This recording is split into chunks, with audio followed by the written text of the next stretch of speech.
Your planet's weather is so harsh, Wien muttered, her three bony fingers curling tightly around a paper cup. It steamed in the autumn air. Hot chocolate was immediately popular among the Larosi contingent on Earth. It was only a bonus that cinnamon, of all things, was a mild intoxicant to their biology. She took an impatient sip and shoved it along through blowing leaves. Nathan chuckled. It's not even proper winter yet, he objected, and this one should be a warm winter anyway. You have to save your complaints for when it's truly cold. I saw ice on the grass this morning. The trees are all dying. It's depressing. She took another sip. We should have made our embassy somewhere equatorial. Ew. Nathan made a face. Humidity. I'll take some brisk fall air any day. He took a long, slow pull from his own cup. Coffee, which Wien sincerely hoped to try someday. As soon as the biology team confirmed it wouldn't kill her, anyway. The two walked along for a span of time. Wien kept finding her eyes drawn to the thinning crowns of the trees around them, that she remembered towering over the ambassadorial district in the summer months. She had relished their shade, their lush expansiveness, so unlike the thin-leafed, wispy trees of her homeworld. Now they looked more similar, though. Every day the leaves fell, and the cold sky showed through. They're not dying, Nathan commented. She gave him a look. Then what? He sighed. You're making me dredge up coursework from a long time ago. Trees.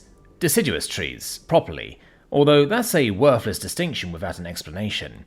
It's not an effect of the cold weather on the leaves, it's a planned response.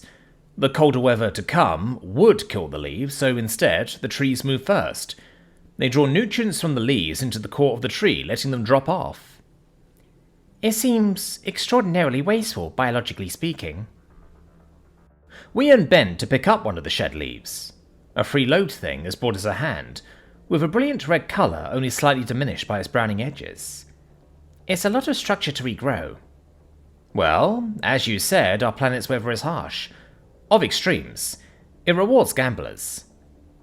He laughed again at the expression on her face. The entire diplomatic contingent had learned to be careful in their reactions. Humans were surprisingly adept at reading the body language of other species. Wien found it nice. Most of the time, anyway. The trees wouldn't make leaves this big otherwise, he said. They'd make leaves like our evergreens, our pines and hollies and whatnot. Like the trees on your planet, more or less. It's a difference in philosophy. Another sip, and his expression turned into something more contemplative. Lyros doesn't have much seasonal variation, does it? Wien whistled a short negative. Not seasonal. The temperature varies more with weather patterns that bring air down from the polar regions. We'll get a few days of cold, a few days of warm. Our axial tilt is not so audacious as yours. Yes, we're quite proud, Nathan deadpanned. It's a difficult thing for an organism to contemplate a long span of winter. There is little food, and the conditions are hostile. Trees are often overwhelmed by snow, if they fail to shed their leaves in time, and can crack in two.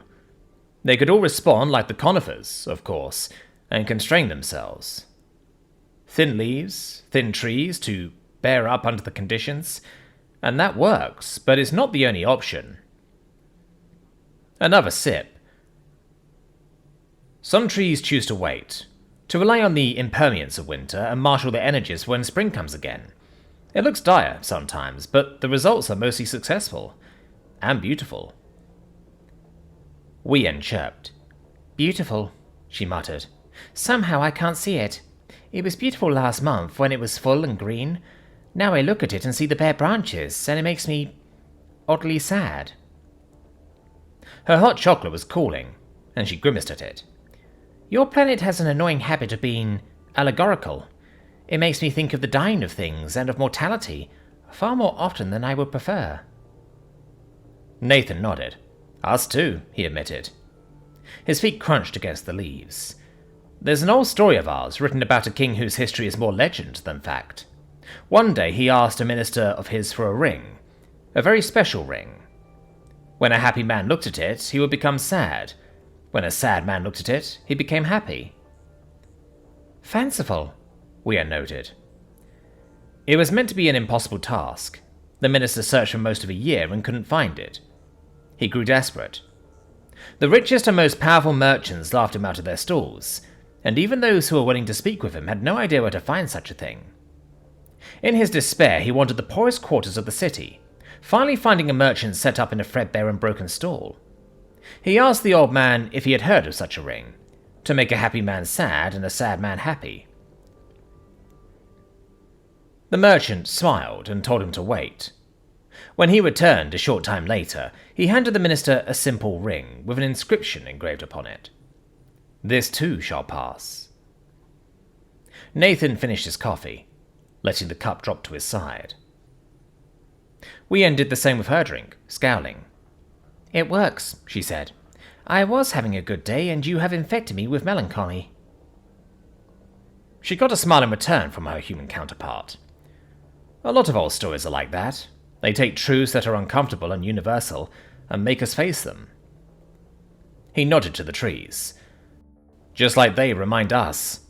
Their entire strategy is predicated on two truths. Summer ends, but then, so does winter. "Why are you like this?" Wien grumbled. "We have extra psychological support staff for all Earthside deployments specifically because your entire history, psyche, and ecology is designed to make civilized sentience confront the horrors of existence." Nathan shrugged. He held out his hand for Wien's cup, then tossed them both into a nearby trash can. Who knows? We ask a lot of the same questions. We struggle with a lot of the same answers. He bent to pick up a leaf of his own, turning the fiery thing around between his fingers. "I content myself with the fact that it's pretty, while it lasts." Wien let her leaf drop. "And cold." "Hence, hot chocolate," Nathan reminded her. "And puffy coats." She glowered at him. "We are not nearly so exothermic." Her words cut off in a surprised chirp as Nathan looped an arm around her, pulling her closer. "This is not what I meant." "But you're warmer now." Nathan raised an eyebrow. "No?" "I am," Wien admitted. She could feel the heat even through their clothing, like some unseen sun was beating against her side. It wasn't unpleasant. They began to walk down the row of autumn trees once again. The sun was out. It wasn't truly that cold. She had read the figures, though. She knew how abysmal the winters got during their shortest days. It made her shudder to think of it. "Still cold?" Nathan asked. Wien whistled out another denial. "It's not that bad out," she said. "Colder tomorrow, and we have that tax meeting all the way across town." "We'll have to bundle up for the walk." Nathan grinned at her. Wien felt like she should object. There were implications to what he was doing, and she wasn't blind to them. Yet here he was, the sun at her side, and she found that its dull heat wasn't without its light. It caught on the leaves, and in the sky, and made them into something warmer, bound up with the promise of sunnier days and new green growth and some future morning. And if she had to wait to see it, well... She looked at his face, still sporting that irritating grin. "I suppose we will," she said, leaning into him. The leaves crunched underfoot, red and gold and beautiful.